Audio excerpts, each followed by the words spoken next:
Toda essa pandemia trouxe à tona muitas incertezas quanto ao futuro. E uma pergunta muitos estão fazendo: afinal, quanto tempo nos resta? Quanto tempo para evangelizar? Quanto tempo para viver o reino intensamente?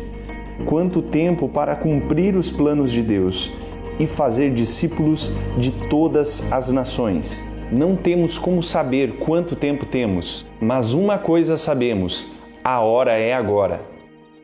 Seja você resposta de Deus para essa geração. É hora de viver intensamente o Evangelho. É hora de colocar o reino em primeiro lugar. É hora de deixar de lado tudo que nos atrapalha e colocar o nosso foco em Jesus. Você quer viver intensamente esse propósito? Então venha participar conosco do Wake Up 2021. Acesse nosso website e comece já a se preparar para esse tempo que vai mudar a sua vida. Wake Up, despertando jovens, fazendo discípulos.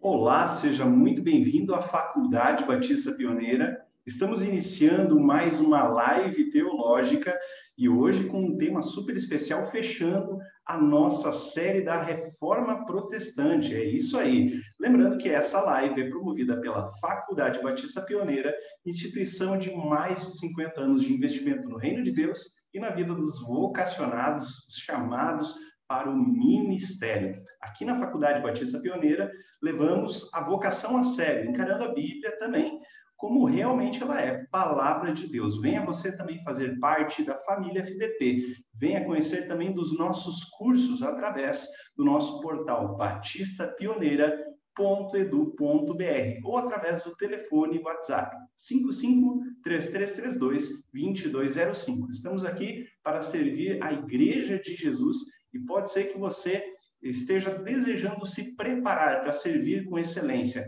Aqui nós temos o preparo adequado para você poder ser bênção no reino de Deus.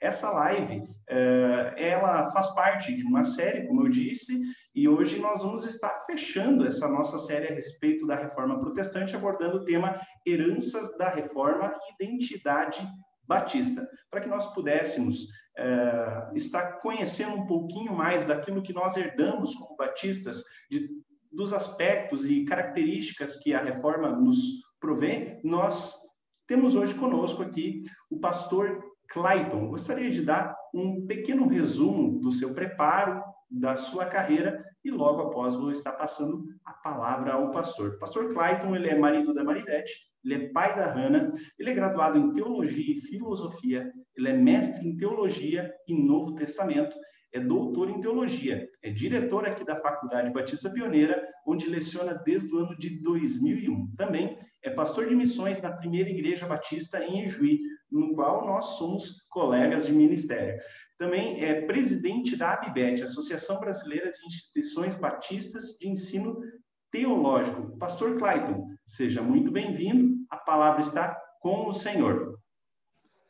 Joia, muito obrigado, Natan, por essa apresentação e também por dar início a essa live. Vai ser muito interessante a gente tratar desse tema sobre as heranças da reforma e relacionando isso um pouquinho com a nossa identidade como denominação também. E aí eu quero então fazer alguns links, eu vou compartilhar aqui a minha tela, porque algumas imagens e algumas coisas talvez nos ajudem um pouquinho a visualizar melhor aquilo que a gente vai conversar juntos nessa noite. Então, o tema então que vamos tratar é heranças da reforma e identidade batista.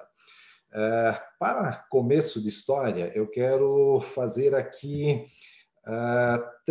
trazer 3 questões introdutórias que a gente precisa pensar um pouquinho para entender melhor aquilo que vamos ver na sequência.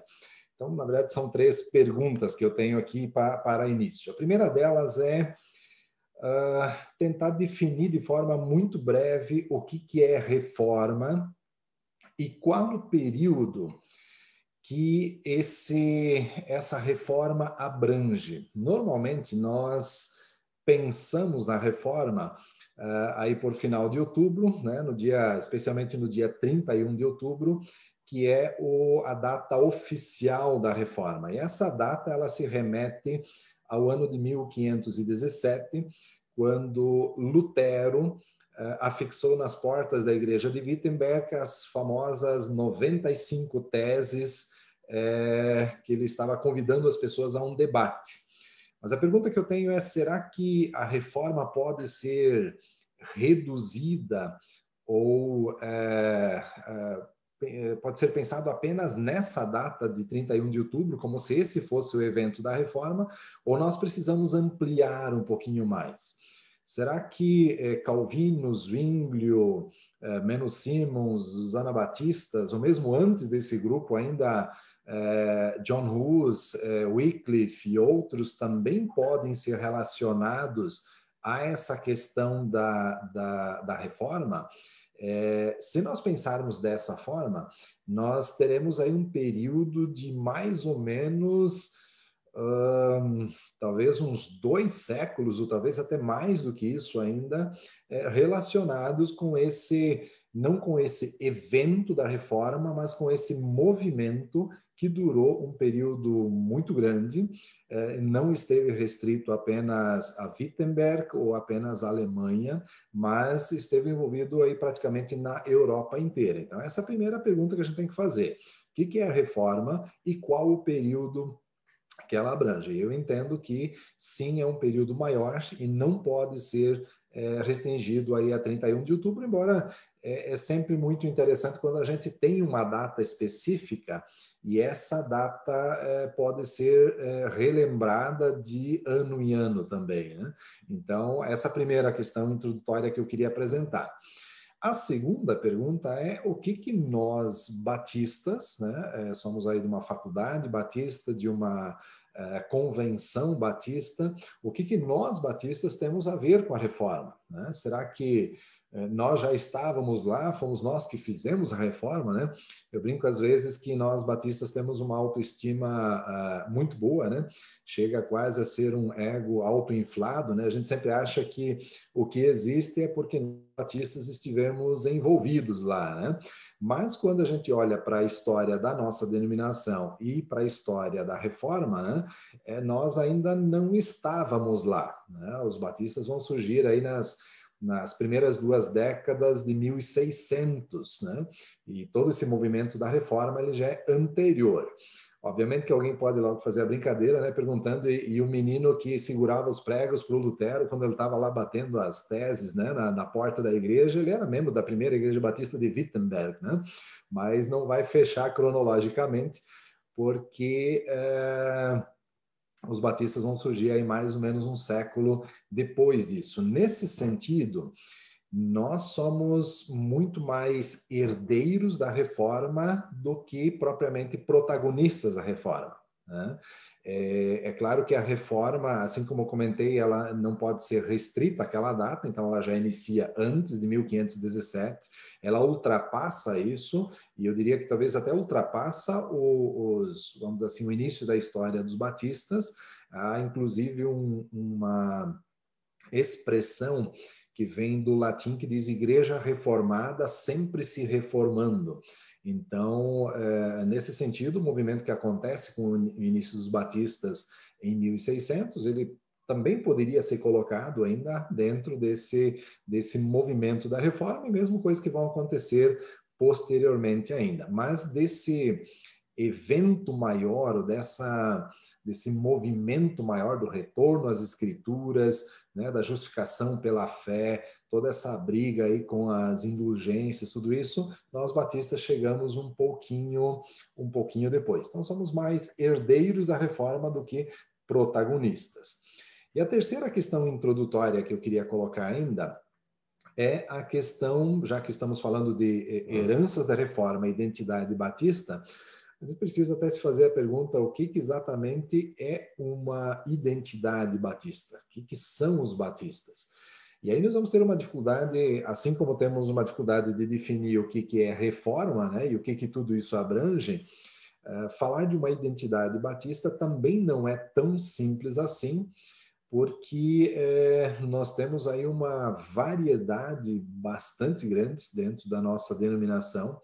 Nós vamos ter igrejas que têm um estilo muito tradicional, que talvez estariam bem próximas de uma igreja luterana, por exemplo, e vamos ter do outro lado igrejas bastante avivadas, quase como uma igreja pentecostal. Eu não estou dizendo se um lado está certo, o outro lado está certo, mas no meio dessa diversidade, e pensando que nós, como batistas, temos um princípio da autonomia da igreja local e todo esse processo que está envolvido, então é razoavelmente difícil a gente fazer uma definição do que é ser batista. Temos sim, né, nas nossas doutrinas, temos elementos que nos destacam, que nos identificam, mas vale a pergunta, o que é uma identidade batista? O que nós vamos fazer, então, no decorrer dessa reflexão sobre heranças da reforma e identidade batista, é justamente pensarmos quais são os aspectos da reforma, os aspectos mais marcantes da reforma que estão identificados hoje com aquilo que nós pensamos, né? Nesse sentido, quais são as heranças da reforma que são legadas para a nossa denominação? O que eu vou fazer aqui é mais um exercício de rememoração, né? De identificação dentro desse movimento aí dos séculos 15, 16, né? E o que disso nós trazemos? Não é uma reflexão exaustiva, né? Obviamente tem muito mais do que aquilo que a gente vai poder colocar nesse tempo que temos agora, mas serve sim como um pontapé de partida aí para a nossa reflexão. Eu gostaria de começar com um reformador inglês chamado John Wycliffe, né? Ali século XIV, e John Wycliffe, ele teve uma preocupação muito grande com a questão de apresentar as escrituras na língua do seu povo. A preocupação de traduzir a Bíblia para o inglês. E, obviamente, como a tradução oficial da Bíblia naquele período da Idade Média, em que a Igreja Católica estava dominando todo o processo ali, a tradução oficial era a Vulgata Latina. Com isso, quando Wycliffe se propõe a traduzir a Bíblia para o inglês, a Inquisição acaba sentenciando Wycliffe à morte. Mas a história nos conta que quando os inquisidores chegaram para apanhar o Wycliffe, ele já havia morrido antes disso. Mas aí o que os inquisidores fazem, eles acabam desenterrando o Wycliffe e queimando o seu corpo, né? Mais ou menos naquela ideia assim, para que ele não continue traduzindo a Bíblia, né? Mas fazendo aí uma brincadeira com isso, porque na verdade ele morreu antes, né, da Inquisição chegar. A história conta que mesmo depois disso, quando algum cristão era encontrado com um exemplar da tradução feita por Wycliffe, essa pessoa era amarrada com esse exemplar e queimada, né, para mostrar o que aconteceria com alguém que fazia algo, né, ou que usava algo não autorizado pela igreja da época.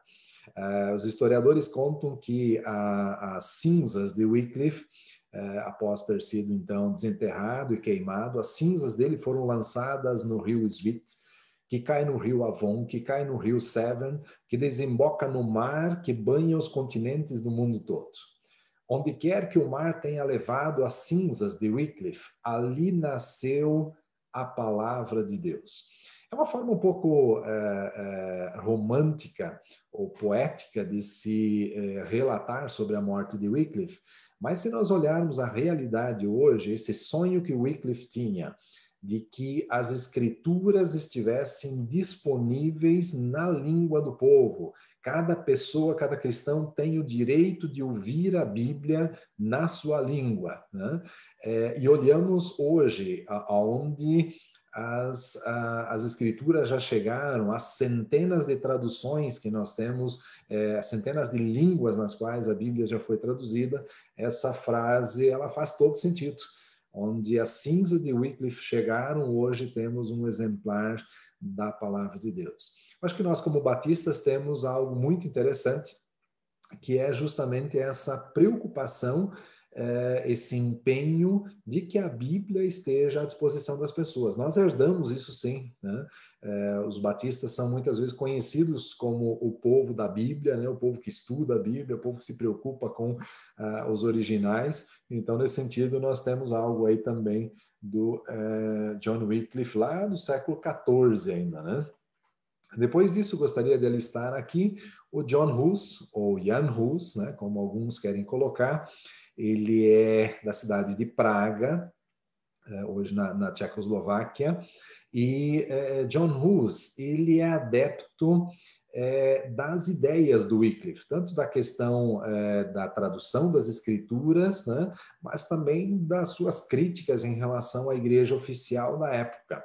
Os seguidores, né, de John Hus são conhecidos como hussitas, e por conta, né, desse movimento que John Hus, que teve contato com Wycliffe, né, ou com as ideias de Wycliffe na Inglaterra, quando ele volta para Praga e começa a pregar sobre isso, a Igreja Católica da época não perdoa ele, né, vamos dizer assim, essas rebeliões, né, do John Hus, e ele acaba sendo, em 1410,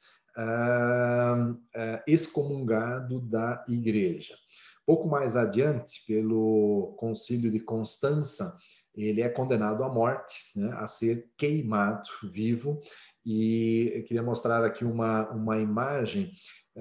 Alguns anos atrás tive a oportunidade de visitar a cidade de Praga, e no centro dessa cidade há uma praça em homenagem a John Hus, ao que aconteceu, né, o local onde ele foi queimado por conta das suas ideias.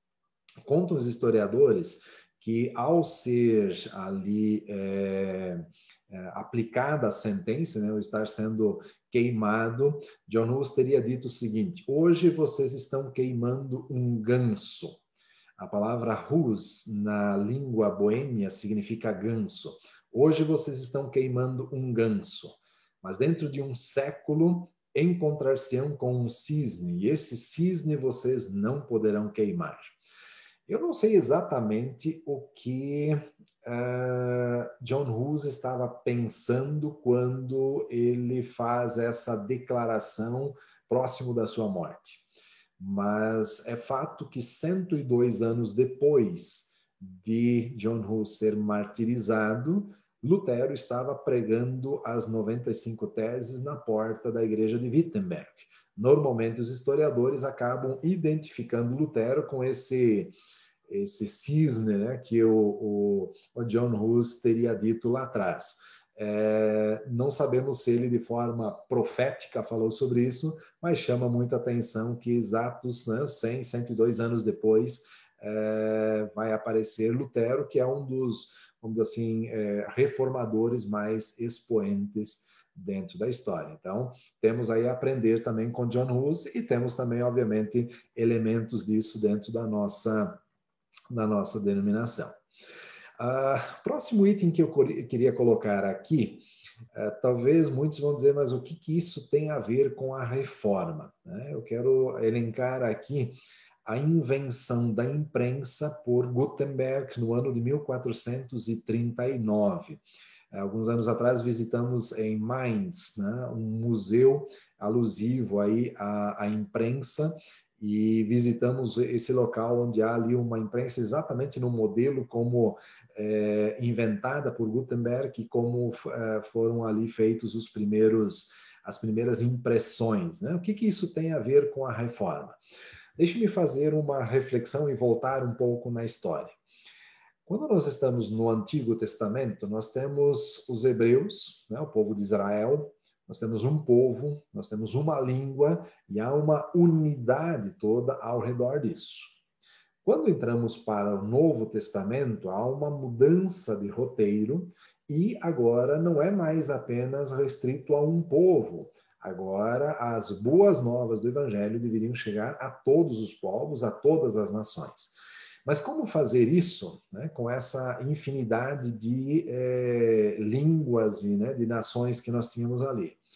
Para isso, para quando os evangelistas, Paulo, né, Lucas, os demais, aí vão escrever os seus livros, e era importante que houvesse uma língua que unisse tudo isso, Deus já há quase, ou há mais de 3 séculos antes, tinha levantado um homem meio doido, né, chamado Alexandre o Grande, que conquista o mundo todo da época, e por onde ele passava, ele implantava escolas, a cultura grega, a língua grega, e especialmente a língua grega. Em qualquer parte do império, mesmo que depois nós já passamos do Império Grego para o Império Romano, mas no mundo todo ainda se fala uma língua comum a todos, que é a língua grega.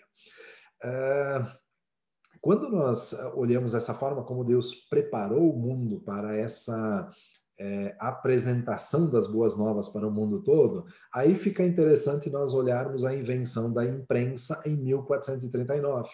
Porque o que vai acontecer? Lutero e os demais reformadores vão vir com novas ideias, vão vir com novos conceitos, né? Um retorno ao estudo das escrituras, e naquele período não era possível dizer assim, bom, eu vou colocar na minha página do Face, né, as 95 teses, para que o mundo inteiro possa ver. Vamos mandar nos grupos de Face, né, da Igreja da Idade Média, não tinha como fazer isso, né? Então, o que acontece? Quando as ideias da reforma surgem, alguns anos antes, Deus tinha levantado um homem chamado Gutenberg, que inventou uma imprensa capaz de reproduzir numa velocidade muito grande, numa quantidade muito grande, os novos escritos que estavam surgindo. A história conta que as 95 teses de Lutero, em 14 dias, estavam espalhadas por toda a Alemanha e em 4 semanas foram conhecidas em toda a Europa. Isso só foi possível porque um Gutenberg, mais ou menos 80 anos antes de Lutero afixar as suas 95 teses, criou e inventou a imprensa. Então, na minha percepção, esse é um fato histórico muito interessante que precisa ser elencado também dentro desse processo, né? Nós temos nessa visita que nós fizemos a esse museu, ali temos a impressão de uma página da Bíblia, do Evangelho de Lucas, exatamente da forma como foi impressa ali no século XV e XVI, né?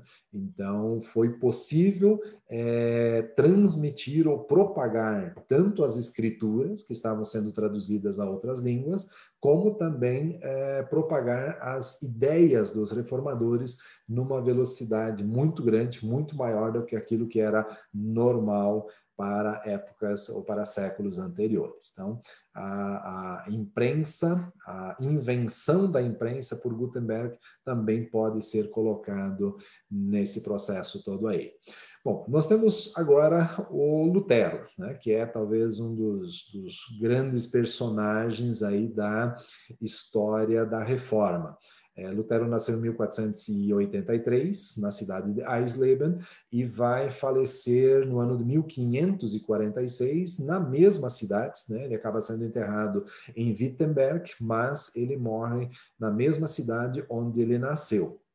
Vou falar aqui rapidamente alguma coisa sobre Lutero, mas eu queria fazer uma menção de um artigo que eu escrevi, está numa revista chamada Via Teológica, onde há não é uma biografia, mas um artigo aí com elementos da vida dele, da doutrina dele e especialmente das contribuições que Lutero dá para a reforma, para a história do cristianismo, para a igreja e assim por diante. Então, vale a pena você dar uma olhada no link aí, vai estar na descrição, né, desse vídeo, vai estar aí também o link para você chegar nesse artigo aí. Bom, o que nós temos sobre Lutero, então?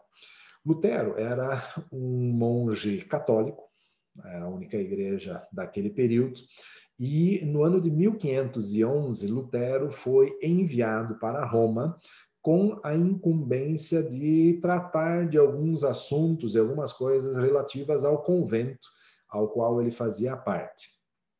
Lutero vai com muita alegria até Roma, porque ele tinha uma angústia no seu coração e ele precisava preencher isso com alguma coisa, precisava aliviar a sua consciência, e estando em Roma, ele aproveita para fazer algo que muitos cristãos da época faziam quando iam a Roma, que era pagar algumas penitências, e uma delas era justamente subir uma escadaria chamada Escada de Pilatos, né? A história conta que os romanos levaram de Jerusalém a Roma essa escadaria, esse patíbulo, né? esse espaço onde Jesus teria sido ali açoitado, né? Passado todo aquele processo antes da sua morte. E todo bom cristão da Idade Média, indo a Roma, obviamente ele queria, então, subir de joelhos essa escadaria como uma forma de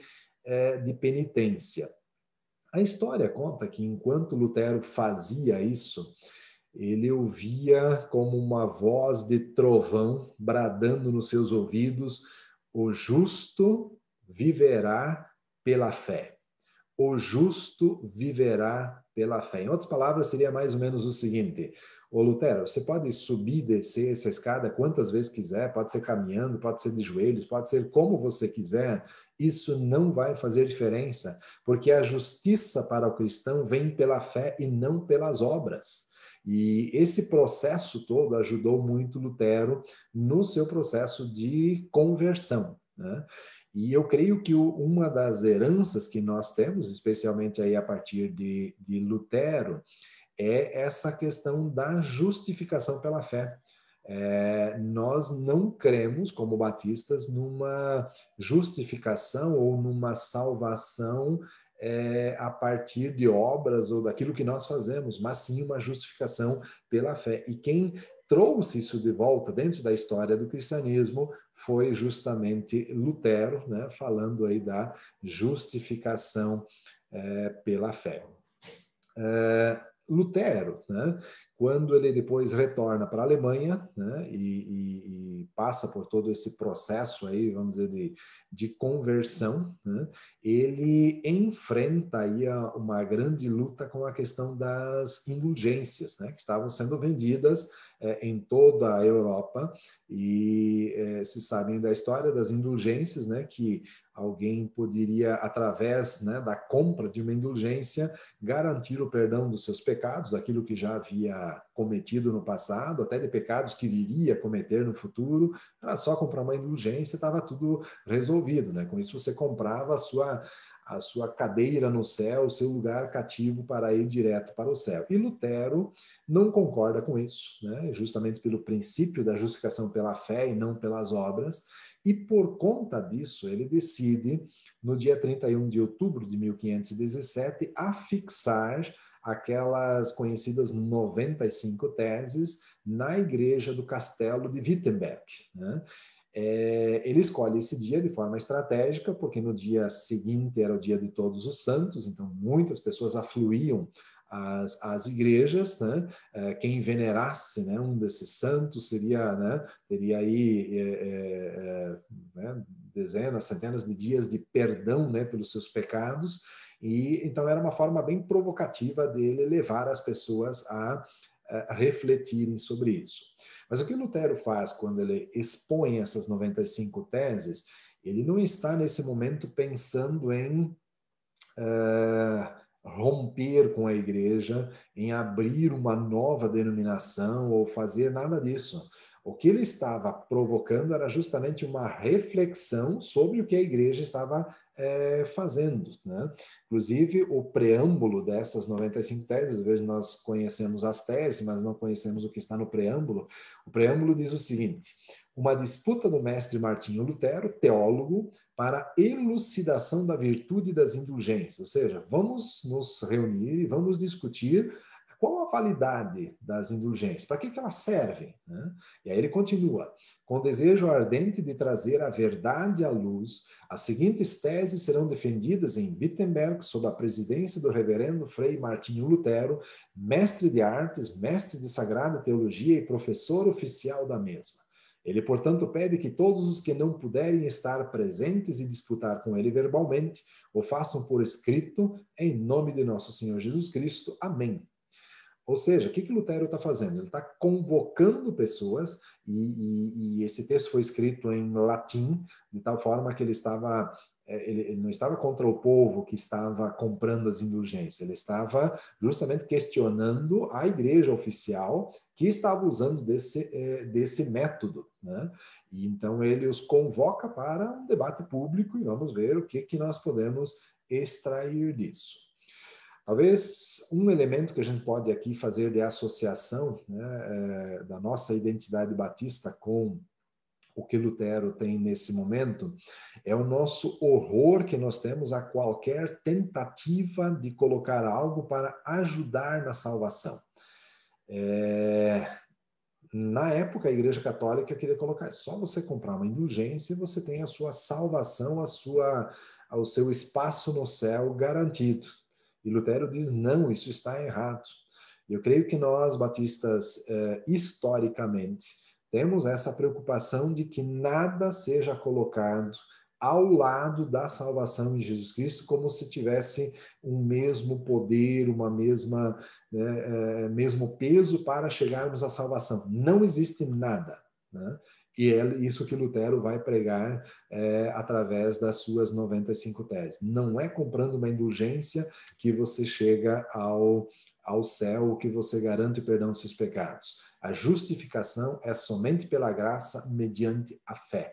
Era isso que ele havia aprendido, né, na sua vida e que ele acaba trazendo ali. Eu creio que nós batistas, nós nos identificamos também nesse sentido. Às vezes, e aqui a gente precisa fazer uma autocrítica também, né? Por mais que nós batistas entendemos muito claramente que a salvação é só em Jesus Cristo, não existe nada mais, nós temos que tomar um cuidado muito grande para que não tornemos, por exemplo, o batismo como um elemento, né, que vai ajudar na salvação. Na teoria a gente sabe que não, mas às vezes na prática nós nos confundimos um pouquinho com isso. Então, temos que tomar esse devido cuidado aí. Mas vamos um pouquinho mais adiante na história de Lutero aí.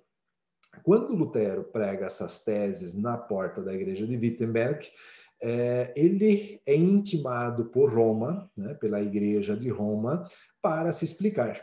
E ele deveria ir a Roma, mas ele sabe que muitas pessoas nessas condições vão a Roma e poucas voltam de Roma, ou seja, era muito arriscado ele ir se explicar em Roma. Então ele não vai. Com isso é enviado um mensageiro de Roma chamado Eck, né? E ele vai até Leipzig e ali acontecem alguns debates, né, com Lutero e ele tenta persuadir Lutero a voltar atrás, a negar aquilo que ele havia escrito, né? Lutero não faz isso e com isso Eck vai a Roma e persuade, né, os líderes da igreja ali a ameaçar Lutero com a excomunhão, o que acontece no dia 15 de junho de 1520, através de uma bula papal chamada Exsurgi Domini. Então, Lutero é excomungado da igreja. Lutero fica bastante feliz com isso, porque ele percebeu que a intenção que ele tinha de provocar a igreja à reflexão sobre esse assunto, ela está surgindo efeito. Eles já estão preocupados com os ensinos que ele tem. E aí o Lutero faz algo muito interessante. No dia 10 de dezembro de 1520, ele reúne um grande número de estudantes de teologia, de professores, e ele faz a queima não só da bula de excomunhão que ele havia recebido, mas inclusive alguns documentos da igreja também, né? Como o direito canônico, decretais, clementinas, extravagantes, né? Outros textos da igreja, ele acaba queimando, dizendo isso não tem valor nenhum. É claro que quando ele faz isso, ele acaba aí sim rompendo com a igreja, porque se ele já havia sido avisado da excomunhão, né, queimando agora essa bula de excomunhão e outros documentos oficiais da igreja aí, obviamente que não haveria mais espaço para ele dentro da igreja. Então, ele os provoca, né, de fato ali. E no dia 3 de janeiro de 1521, né, um pouquinho depois, uma nova bula de excomunhão expedida, né, tanto para Lutero, né, e para aqueles que eventualmente se considerassem seguidores de Lutero, né, os chamados agora luteranos, né, então também estavam sendo excomungados.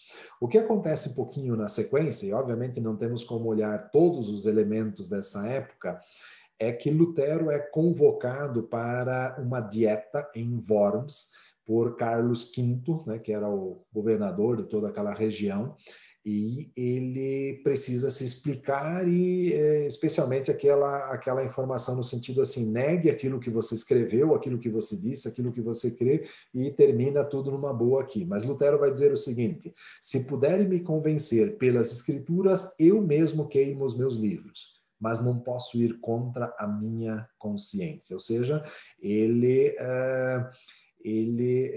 sabe que não pode voltar atrás. Aquilo que Deus havia revelado para ele sobre a justificação pela fé não tem como retornar. Então ele disse: se alguém puder me convencer pelas escrituras, tudo bem, estou junto, eu mesmo queimo os livros. Mas enquanto não fizerem isso, eu não vou voltar atrás.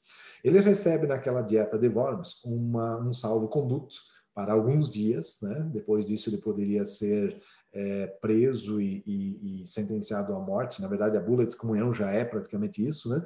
Mas por alguns dias e nesse período, retornando, né, para Wittenberg, ele é sequestrado no meio do caminho, né? E é um sequestro um pouco estranho. Na verdade, Frederico III, o sábio, sequestra Lutero e esconde ele nesse castelo, né, de Wartburg, nessa imagem que nós temos ali.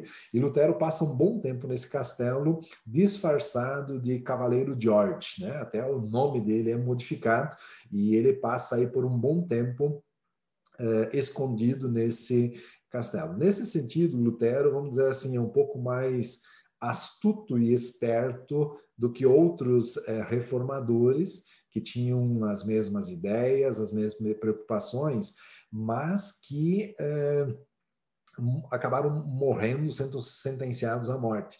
Lutero acaba se escondendo um pouco atrás dos, vamos dizer assim, dos governos locais, que também tinham suas crises com Roma, por ter que pagar impostos, né, à igreja em Roma. Então, ele acaba aí aproveitando um pouquinho dessa questão. Nesse castelo de Wartburg, há algo muito interessante, né? Tivemos a oportunidade de visitar um dos cômodos desse castelo, que é o local onde Lutero traduziu o Novo Testamento do grego para o alemão, né? Esse castelo de Wartburg, ele fica na cidade de Eisenach, né? E ali, então, ele traduz o Novo Testamento em 10 meses do grego para o alemão. Nós temos lecionado aí já há alguns anos a língua grega e trabalhado com exegese e com todas as ferramentas, léxicos e materiais, inclusive aplicativos, né? Programas informatizados. É uma dificuldade enorme a gente conseguir fazer tradução do texto. E o Lutero, em 10 meses, traduz todo o Novo Testamento para a língua alemã. Isso é um feito fenomenal, né? E daqui temos de novo um elemento interessante para a gente associar aí, né? A nossa preocupação que nós temos de que as escrituras estejam nas mãos das pessoas, que as escrituras estejam disponíveis na língua de cada pessoa, de cada povo, de cada nação ali. A reforma trouxe isso, né? Esse retorno ao estudo tanto das línguas originais, porque o que se usava ali era a questão da língua latina, ou da tradução, né, Vulgata Latina. O que nós vamos ter a partir dos reformadores, essa preocupação, não, precisamos traduzir a Bíblia para a língua de cada povo, de cada grupo aí. Os batistas, por muito tempo, têm sido conhecidos como o povo da Bíblia, né? Temos que cuidar um pouquinho para que a gente não viva em cima de uma, vamos dizer assim, de uma boa imagem dos nossos pais, dos nossos avós, né? das pessoas mais antigas. Talvez hoje já não sejamos mais tão conhecidos assim como o povo da Bíblia, né? Os batistas, aqueles que estudam as Escrituras, né? Precisamos voltar e reaprender a ler e estudar as Escrituras todos os dias aí. Finalizando ainda sobre Lutero, Lutero acabou morrendo em 1543 na cidade de Eisleben, na mesma cidade que ele havia nascido, né? Mas ele é levado depois a Wittenberg e ele é sepultado na igreja do castelo, justamente aquela igreja na qual ele havia afixado as 95 teses alguns anos antes, né? Dentro dessa igreja do castelo, lá em Wittenberg, há ali um túmulo, né? Um sepulcro, tanto de Lutero, e ao lado dele Melanchthon, que era uma espécie do teólogo sistemático de Lutero, que ajudou a escrever aí a maioria dos textos, né? Desse período da Reforma. Então, Lutero é um dos grandes personagens do qual nós temos muito a aprender e trazer para vamos dizer assim, a nossa tradição denominacional também. Próximo personagem que eu quero compartilhar um pouquinho é Ulrich Zwinglio. Ele é conterrâneo aí da época de Lutero, mas ele é um teólogo suíço, e ele vai liderar um pouco aí a reforma protestante na Suíça. Ele foi um líder religioso, né? Fundador das igrejas reformadas ali na Suíça. Ele é, vamos dizer assim, independente de Lutero, ele não está trabalhando junto, mas ele chega a praticamente as mesmas conclusões de Lutero pelo estudo das Escrituras, né? Então, isso chama muito a atenção também. De Zwinglio, talvez um dos elementos que nós temos na nossa denominação é o nosso conceito, a nossa forma de celebrar a ceia, né? Enquanto a Igreja Católica tem o conceito de transubstanciação, né? Onde aqueles elementos da ceia se transformam no corpo e no sangue de Cristo. Lutero permanece com o conceito de consubstanciação, os elementos da ceia são ao mesmo tempo pão e vinho e sangue e corpo de Cristo. Zwinglio vai dizer não é desse jeito. Esses elementos, eles não... eles apenas relembram o corpo e o sangue de Cristo, mas eles continuam sendo apenas pão e vinho, né? Ou seja, o conceito memorial de ceia. E isso nós herdamos a partir de Zwinglio. Essa é uma das igrejas em Zurique, na qual Zwinglio pregava, né? E aqui temos uma outra igreja ainda em Zurique também, que também fazia parte desse movimento de Zwinglio, e aqui chama atenção algo muito interessante, que era a questão dos pregadores, ou melhor, dos reformadores, né? Da questão estrutural, arquitetônica das igrejas da época, né? Dê uma olhada onde está o púlpito, né? O local da pregação das escrituras nessa igreja. Todos os elementos da igreja são importantes, mas a pregação da Bíblia, a pregação das Escrituras, precisa estar no centro e no alto.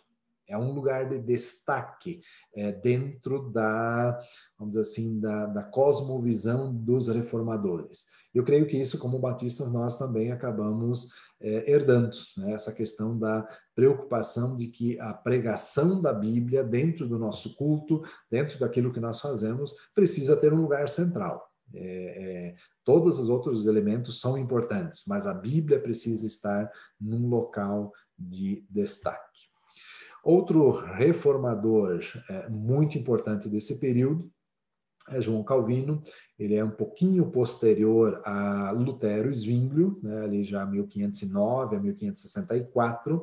Ele é um reformador, um teólogo cristão francês, né, mas ele vai aí na Suíça que ele vai ter a sua maior participação.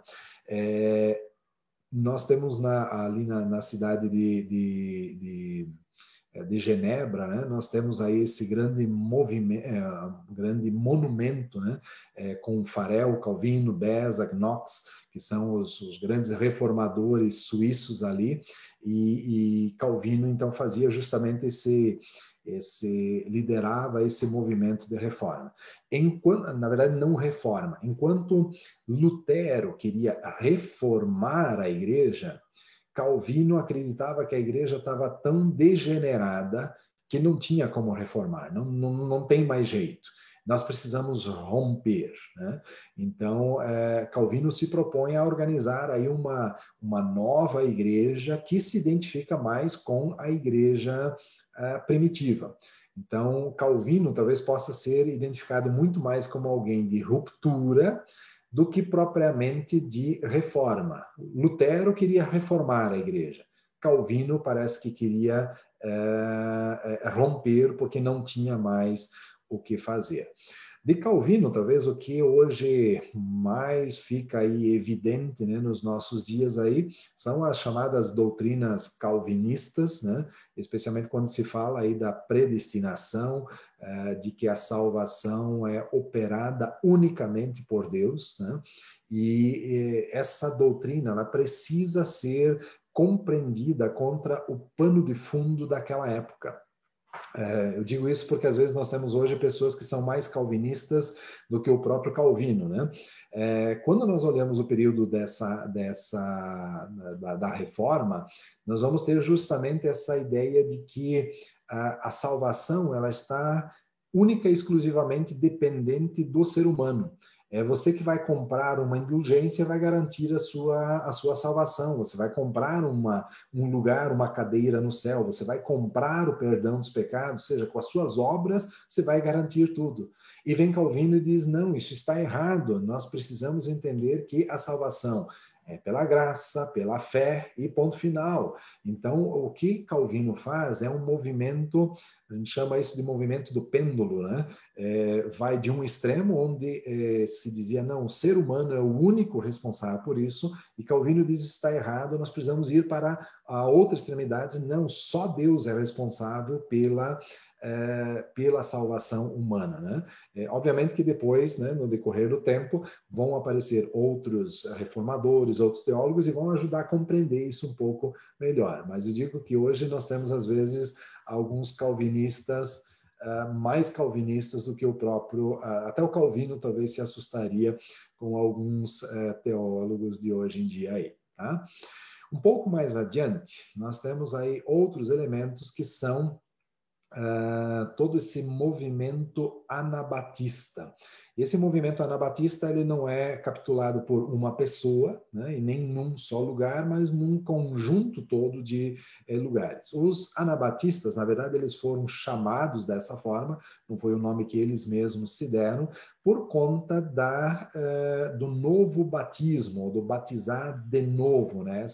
A expressão aná mais baptizo, né? Dá essa ideia de batizar de novo. Por quê?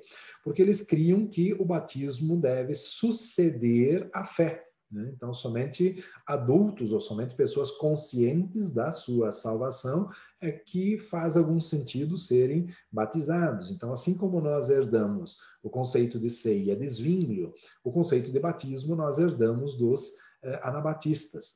Os anabatistas também criam na separação da igreja do Estado, que é algo que nós cremos também, né?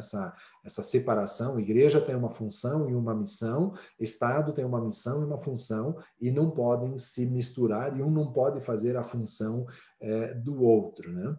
Além disso, os anabatistas criam no pacifismo em relação às guerras, do afastamento do mundo. Né? Existem alguns grupos, inclusive hoje em dia ainda, alguns grupos como os Amish, alguns menonitas, né, que em certos lugares tem uma certa separação, né, vamos dizer assim, de outras comunidades. Então, isso vem um pouco aí dessa herança dos anabatistas. Os anabatistas têm algo muito interessante para nos ensinar sobre essa questão do batismo. Nós vamos ter ali os principais desses anabatistas, como George Blaurock, Konrad Grebel, Felix Manz, né? Outros depois também, Menno Simons, né? Jacob Hitter e outros ali que vão gerar vários grupos em vários lugares. Então, os anabatistas, eles não são um grupo específico num lugar e um líder. Na verdade, é um movimento que surge em vários lugares da Europa.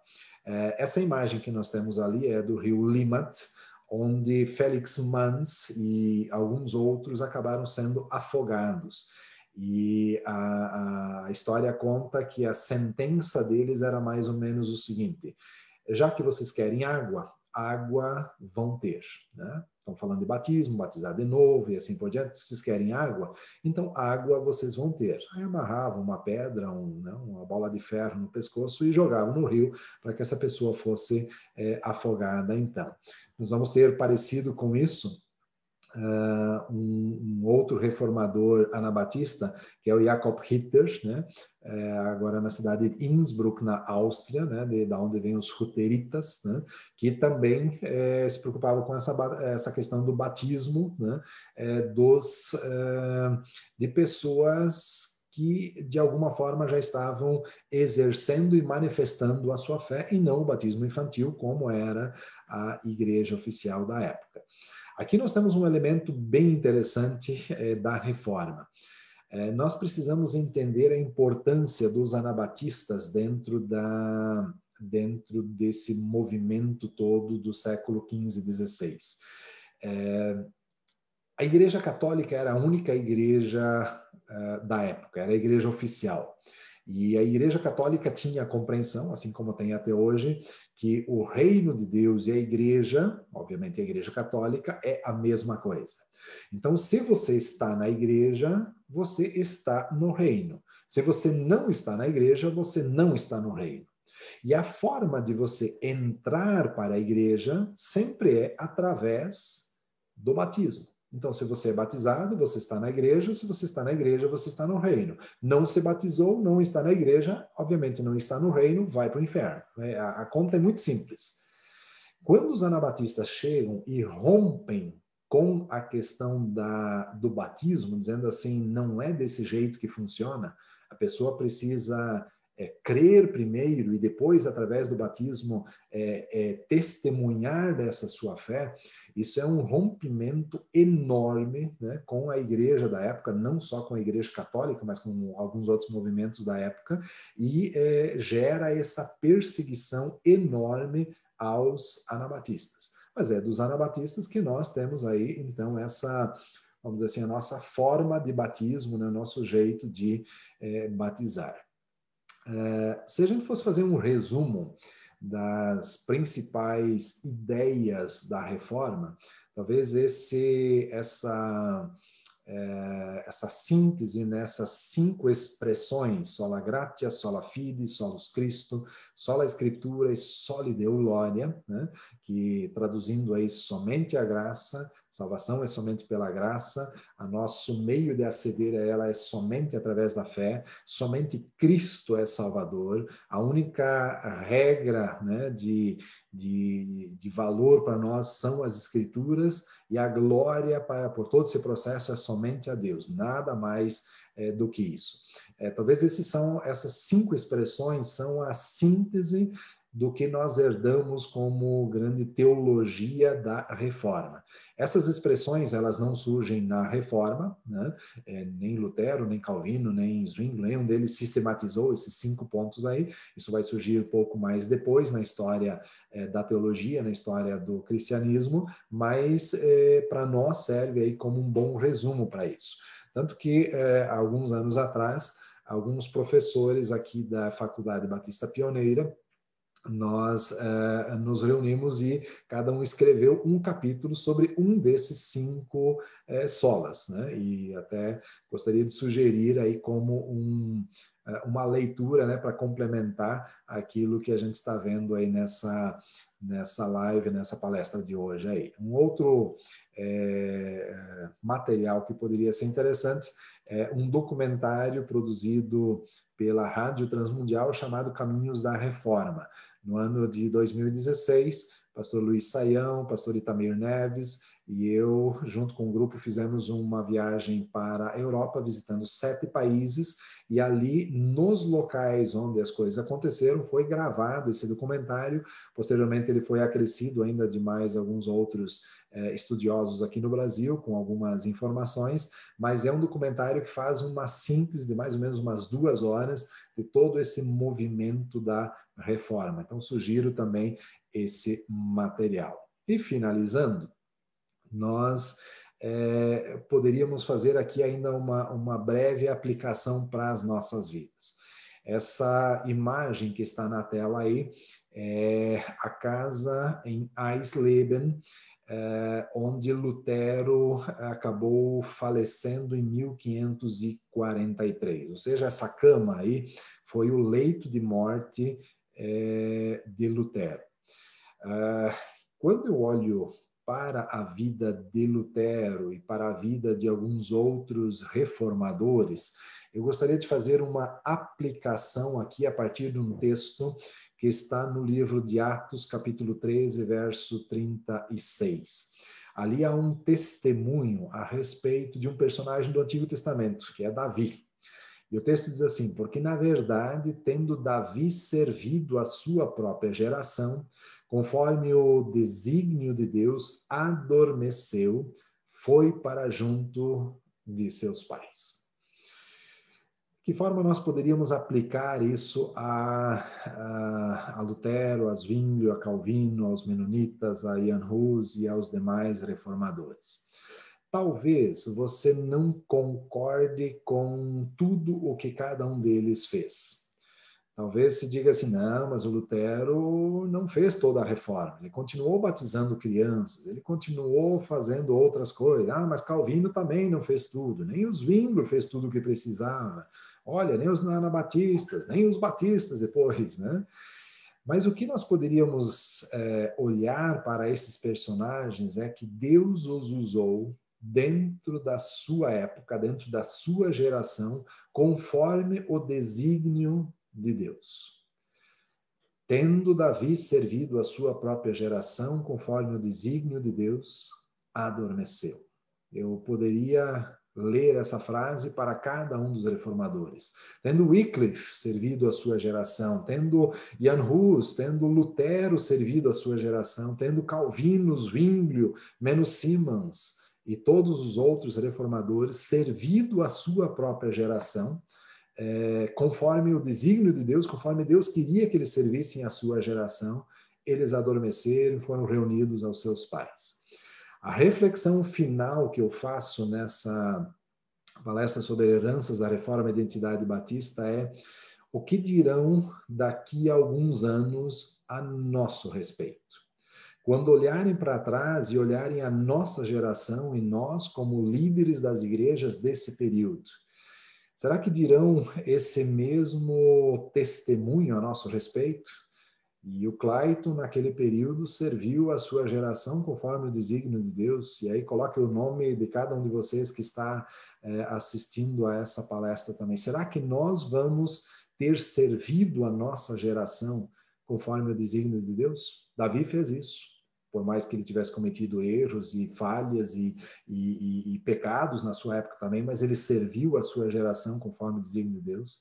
Assim, Lutero, Hus, Zwinglio, Calvino, né, os anabatistas, todos serviram a sua geração, e que nós possamos, ou talvez nem vamos ouvir, né, mas quando no futuro falarem da nossa geração, que possam de alguma forma testemunhar também que nós tenhamos feito a nossa parte, que a gente tenha cumprido o que foi necessário dentro da nossa geração. Então, essa seria a minha participação sobre a reforma, sobre as heranças da reforma e o que nós herdamos para dentro da nossa identidade denominacional. Muito obrigado pela oportunidade.